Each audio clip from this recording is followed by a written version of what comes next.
Welcome, everybody, to another episode of the Talk Freelance to Me podcast. I have an amazing guest today. I'd love to introduce you to my friend, Lindsay Diven. Lindsay, welcome to the podcast. Thank you. I am so honored to be here and to see you and talk to you again. Thank you. I love it when our paths cross. Absolutely. And if you guys have been following me a little bit on social, you've seen that I actually had the great opportunity to be on Lindsay's podcast called Marketers Take Flight a couple weeks ago. And she is actually about to celebrate like 3 years of podcasting. So it's awesome. It's a big honor to have someone at her level to be on this podcast. So thank you. You're making me blush. Like my cheeks are hurting. You can listen to this later when you need to pick me up, right? Yes. So Freelance fam, I'm going to read a little bit of Lindsay's bio to you because she's done so much and I want to share some more about her with you. So for more than 17 years, Lindsay has worked with architecture and engineering firms to build sales and marketing strategies that resulted in increased revenue growth and profit. This included serving as a marketing director and principal for a 300-person AE firm. In that role, she was a member of the executive team, responsible for leading the firm's marketing and business development strategy, oversaw 6 market lines with a team of 16 sales and marketing professionals. Now she is the marketing and sales manager for Full Sail Partners. She oversees marketing campaigns to position the firm as a leading provider of Dell Tech Vantage Point and Black Box connector software solutions and business consulting for AEC firms. She is also the founder of Marketers Take Flight, an AEC industry-specific marketing and business development training company. She hosts a podcast by the same name and is the creator of the Proposal Pro course. Outside of the office, she is married to an amazing man and has 2 kids and a Labradoodle, attempts to work out regularly, and enjoys a glass of wine. She is addicted to real estate investing and her beloved Florida Gators. Go Gators! Yes. I'm with good company today, a fellow Gator. I love it. And Lindsay and I did not go to UF at the same time. I think you were graduating when I was just arriving, maybe, or we kind of just missed each other. But it's definitely, anybody here in Florida, or if you know about the Gators, you know that we ride strong for our team, and we have a great alum network, and it's an awesome school, I must say. So. Yes. And it's great to live back in Gainesville and be able to go to so many things here. So we love being, as alumni, living back in the town. That's incredible. So do you find now that you go to more things that you didn't go when you were an undergrad, or I guess it's a different type of things? We go to all the gymnastics meets, and I never went to them when I was in school. We go to the baseball games. We've been to more basketball games. And so we tell my son is at a different university now, but I tell him he plays football for another university, and I tell him go to all the other sporting events because we go to the volleyball matches. Like I never went to any of those when I was a student. I don't know what I was doing, but I definitely wasn't studying like too hard. Don't tell anybody.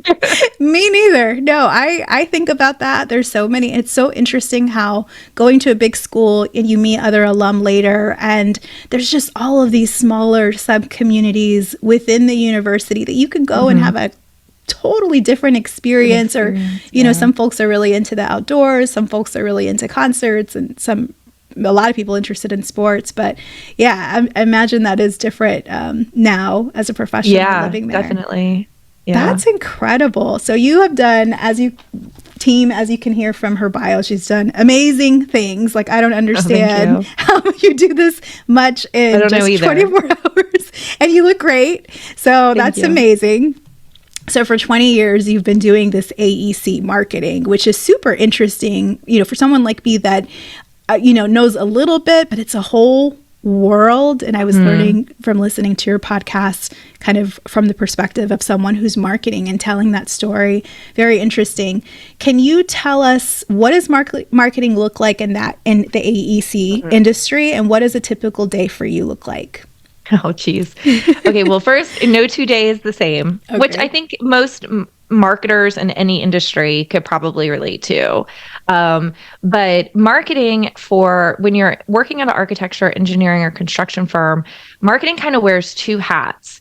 They have traditional marketing and marketing communications. So like website, press releases, media relations, social media, content marketing, kind of those what I would call like traditional marketing. Mm-hmm.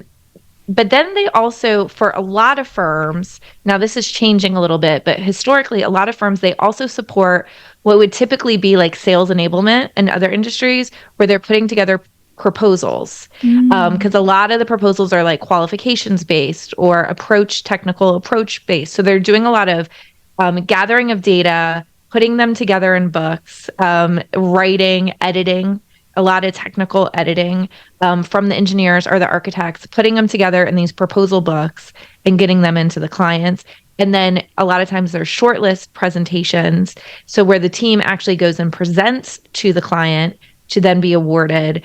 And so they're helping prepare the presentations and prepare the presenters in coaching. So a lot of, especially because there's a lot of smaller firms, these marketing professionals wear these like dual hats, or it's a small team, but they're doing like both quote unquote, like traditional marketing. And then what I've realized from other industries, they call it like sales enablement. They're kind of closing, supporting the close of the sale, which is a new project, because architecture, engineering, construction firms, they're pursuing projects, so a new building at UF's campus, a new hospital, like I used to live in Lake Nona, the new hospital building or a new office building. And so they're pursuing those type of projects, or a new roadway. And so it gets complex, and that's why I say no 2 days are the same, because one day you might be in a shortlist interview preparation, and then the next day you're preparing for a trade show. It's just crazy, but exciting. That is amazing. I mean, talk about, I could definitely see the challenges with being kind of pulled in many different directions. But also like, what a cool place it's almost like a gym for marketers, like to really exercise those muscles, because you're helping the leadership get ready to present to a very specific audience for a specific purpose to win business, but then also thinking about all the external things that you have to do as well. So and amazing. A lot of some of the larger firms, and then the firm I used to work with, it was pretty much, we built like a whole marketing agency internal. Like we had graphics, we had communications, we had marketing specialists, we had an events person. So we some of the larger firms start to build almost like an internal agency to support the firm. I could see why you would need that. Like that's a lot. Wow. That's so fascinating. And so the products that you're marketing now in your current job, are those like business development softwares, or is that what they are? So it's software that serves architecture, engineering, environmental consulting firms. So it's their software. I used to be a user. And the firm that I work for trained me on it. And then when I wanted to change, they were like, well, where are you going? And I'm like, I don't know yet. And they're like, well, do you want to come here? Wow. And so I took a couple months off to renovate the house that we live in now. And then I started working with them. And so I would say it's still in the same industry. It's just now I'm on the like a vendor side, serving the firms instead of being in-house at a firm. Wow. And so, and I'm sure they love that, because you've been an end user, so you can speak to that audience. Wow. And my company, Full Sail Partners, the company I work for, that's what they try to do. They try to hire people who are users to consult and teach people. And then, so I was a CRM consultant, so I helped like implement. And then 2 years ago, I moved back into marketing, because that's my real love. I love marketing. So that's awesome. Very cool. Yeah. And then, so you love marketing so much that you teach other marketers, like as if this day job wasn't enough. So you've celebrated over 10 years with your own training company with Marketers Take Flight, and you have the podcast, and you just reached 3 years. You're celebrating 3 years. Can you tell us more about your own businesses and what you offer?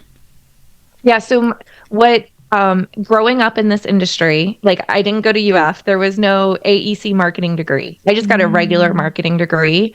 And that kind of taught me the basics, but I really learned on the job. And throughout my career, I've built 4 different marketing teams, and I've probably trained a couple of dozen marketing coordinators in specifically to our industry. And through that time, when I first started, I didn't know, like there was no training available. It was just kind of on the job, learn as you go, learn from other marketers. And so I started putting together like checklists and training guides for the people I was hiring to onboard them, to train them. And then I was like, well, why should I keep this for myself? This is a common issue in all of the industry. And so that's when it started as a blog. And then in 2017, I started the online course, the Proposal Pro course. And then this year I just launched Content Marketing Clarity, which teaches content marketing, like how to create a content marketing campaign for AEC firms. And so it just kind of evolved from there out of like what I needed and then what I developed for my team. And then I'm like, well, this is going to be useful industry wide. And so that's kind of how it evolved over the last 10 years. I love that. I mean, if I was, a newbie, a beginner marketer in the AEC industry, I mean, that's golden to be able to have resources like that, the blog, the podcast, the course that you can invest and really just like skip maybe some of those painful trials and that's really special. Yeah. I love that. I love doing it.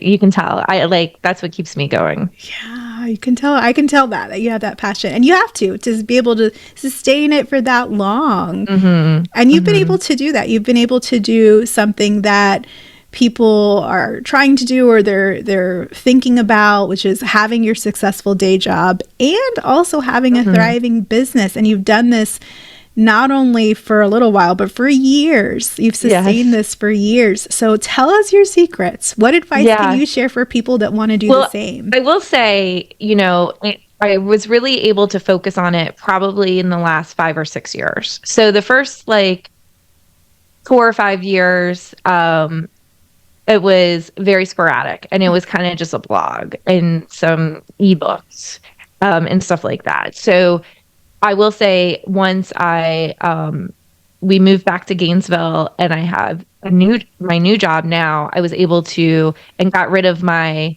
1 hour each way commute. I had a lot more time.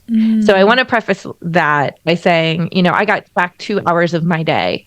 So that really goes a long way when you're trying to, put out a weekly podcast and develop a course. And so that's part of it. Just my lifestyle and my day job changed a little bit. But then I am a huge proponent. In fact, I'm a certified pro and I do not go anywhere without my full focus planner. Oh, nice. And so this is a goal. Yeah, they're beautiful. And the full focus system is a goal achievement system and planner. And then the planner is for you to achieve your goals. And so it really helps you stay focused. When you have a little bit of time, like I have an hour or 2 a day to work on Marketers Take Flight, I know exactly what I'm working on. And that's what I do first. And when, I know my daily big 3 that I need to do for Full Sail Partners and Marketers Take Flight and for the house. Let's be real. I'm a mom. Yeah. I work from home. I'm the house manager. Let's be real.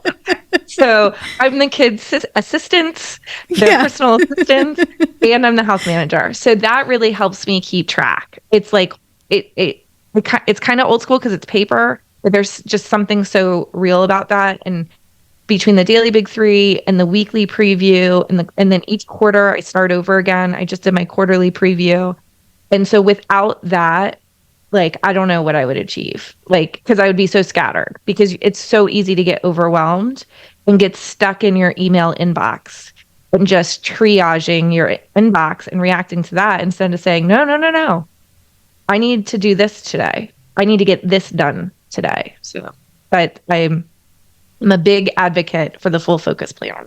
Oh in the my full focus goodness. Do you system. have a code you could share with us? Because I think I Yes, need I that can. today. Yes. And we'll make sure And we if add you, it to the show notes too. and if you use my code, I will send you my quick start video so you can just get started right Okay, away. I need to write this down today. So tell us your code. Is it Lindsay or I'll have to look it up. So okay? it's marketerstakeflight.com / and I forget what the Okay. slash after the slash. So I'll send it to you. Perfect. And we'll make sure that we include it in the show notes, Freelance Fam, so that you guys can get on that because that sounds like exactly what the doctor ordered.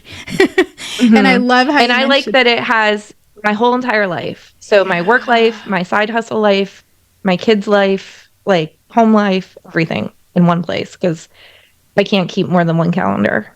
No, I mean that's amazing. And I tell my husband that all the time. He'll say like, "What'd you get done today?" And I'm like, "Well, I got distracted from Mejia administrative work. Yes. Just like you said, managing the house and the family. It's a lot." Thank you. Thank you for sharing with us about your planner. That's awesome. Yeah.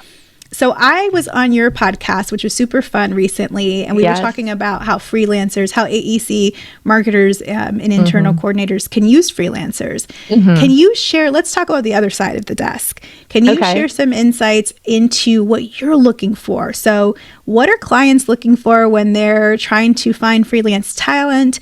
What types of freelancers catch your eye? And how can we as freelancers stand out to you as the hiring manager or our client? Yeah. So I'll talk me personally, and then I'll kind of do some generalizations. How about that? So Okay. for me, when I'm looking and I'm first talking to a freelancer, I really pay attention to the questions they're asking me. Because if they're insightful questions and they're trying to dig deeper and trying to, because a lot of times, like, I know the end product, like we Yeah. want a case study or we want an article, but I don't necessarily know maybe exactly what I want. So I look for a freelancer that's asking those questions to kind of dig a little bit deeper to then make, okay, here's the concept or here's the, the abstract, like here's what we're going to do. So that's the first thing, the questions. And then I think the second thing is if they have a process that they follow. If you don't know me, I'm a big process person. But like usually I'm hiring a freelancer because I don't have time. Yes. So I don't want to figure out a process. Like Yes. I am more than happy. Like I have a podcast editor. She set me up with an Asana board. I use her Asana board. I use it all and I love it. Like I didn't have to think about it. I didn't have to like figure out how to do anything. And she's like, here's what we do. We do this, this, this, this. You name it this and give it to me that, so now be adaptable. Like, so if the client has a process, I guess, that you want them to follow, but I look for a freelancer that comes to me and says, okay, here's what we're going to do. Here's how I operate. Here's what I need from you. Here's when you're get the rough draft. Here's when we need the revision, like, here's how we're going to share documents. Here's how we're going to yada, yada, yada. So I think those are the two like biggest things for me personally. And then a third thing that I think could be like me or generally would be I look at kind of the industries that you've worked in. I don't really care if it's necessarily AEC, like engineering, architecture, or construction, but I do look for commonalities. So there's some things for our industry. We have clients that have multiple decision makers, long sales cycles, complex, technical complexity, working with these really like super smart technical experts, and trying to like translate that. So I kind of look, if you have experience in other similar types of industries or working for other types of people, clients, I look more at that than I do like, oh, you haven't written for an architecture firm. Oh, forget it. Like, because I don't necessarily want to sound like every other architecture firm either. So, but I do look for those complexities. So where I found luck before is like people who have worked in like very regulated industries, like healthcare, finance, but on like the B2B side, where they're selling maybe like enterprise software to hospitals, stuff like that. That is amazing. I hope everybody was taking notes because those were some gems right there. And that distinction between being a busy bee and a note taker and like a waiter or waitress and you're taking orders versus being a consultant, that's huge. Being able to work hand in hand with your client and guide them and make their life easier, not creating more work, not making, just making everything easier and more simple and pleasant. And I mean, I think that those are really good insights and advice for us. Thank you. You're welcome. You're welcome. So if this demanding job, full-time job, plus the training company, plus this highly rated podcast weren't enough, you're also a real estate investor and you have properties that you rent out. And you mentioned that you also bought a property where you're in now and renovated it. Those are huge long-term projects. Can you tell us about this real estate stuff that you're doing and how it's impacted your family's goals? Oh, yeah. So Marketers Take Flight and the real estate investing all spawned out of the last recession, the 08, 09. My husband and I both work in the same industry and we were both seeing layoffs like left and right. Luckily, neither of us were laid off at that time, but it really spawned this need to create multiple sources of revenue, not from our W-2 jobs, because we wanted to, if one of us lost our jobs, we didn't want to like lose the livelihood. We had two very young children then. We didn't want to like have to move back in with our parents. Yeah. Basically. Seriously. And so we got the bug. I started listening to a podcast on my commute, on the Bigger Pockets podcast, and they really broke it down and made it seem really like realistic. And so we saved up some money. We sold something. Well, first we got out of debt. We followed the Dave Ramsey, got out of debt, and then we started saving money.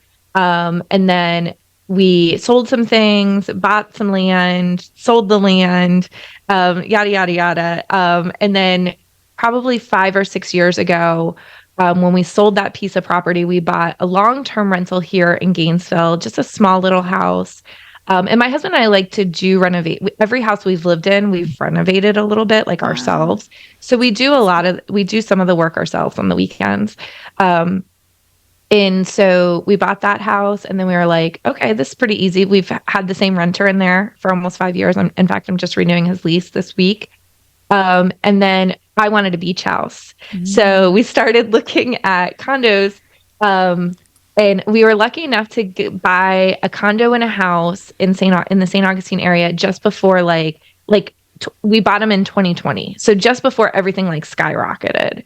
And so those are vacation rentals. And then last year we sold the house.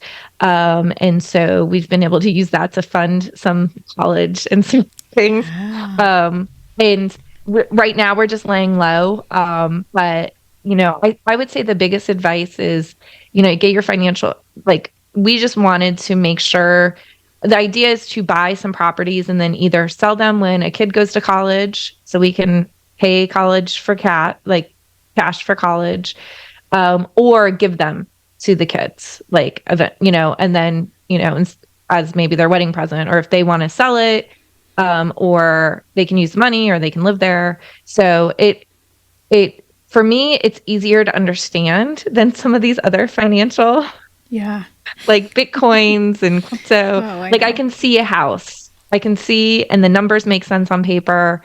We're taking in more money each month than we're spending. It's just very simple to me.